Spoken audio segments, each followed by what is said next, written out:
पूरे तरीके से ये चुनाव एक तरह से मैं कहूँगी एसआईआर के और वोट चोरी के, और राहुल गांधी ने जैसे कहा कि सरकार चोरी के जो काला साया है उसमें ये चुनाव हो रहा है। तो ये समझ में नहीं आ रहा है कि बिहार का चुनाव जनता जो मत देगी, जो वोट देगी उसके आधार पर तय होगा या कुछ और, क्योंकि एसआईआर के बाद आपने स्वयं कहा काली छाया एसआईआर की, तो एसआईआर के तत्काल बाद ये चुनाव हो रहा है। डाउट नहीं रह गया है तंत्र का। आपको हमको जहां तक रिपोर्ट में गया तो सुना था कि सारे एसडीओ को, ब्लॉक डेवलपमेंट अफसर को, डिस्ट्रिक्ट मजिस्ट्रेट को, एसपी को पहले ही से क्या तो मैसेज कर दिया गया है कि चुनाव कैसे करवाने हैं, पारामिलिट्री फोर्स किस तरह से लगाने हैं, कहां पर किस बूथों का पर किस तरह से मैनेज किया जाएगा।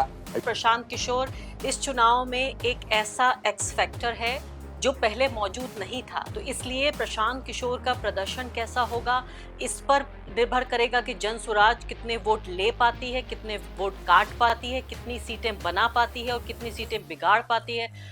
कि वो बहुत महान नेता हैं, बिहार को बदल देंगे। वो ईएमएस नंबूदिरीपाद और अच्युत मेनन जैसे केरल को बदल दिया दो लोगों ने, उसी तरह से बिहार को बिल्कुल बदल डालेंगे। ये एक रेखांकन उनका हुआ है। और ऐसा लगता था कि वहां लोग इसको अपना अधिकार मान रहे हैं, वो महिलाएं, कि हमें 10,000 मिला तो नीतीश को वोट जाएगा, इन्हें नहीं मिला, यानी देवरानी को नहीं मिला, जेठानी को मिल गया, बड़ी बहन को नहीं मिला, छोटी बहन को मिल गया।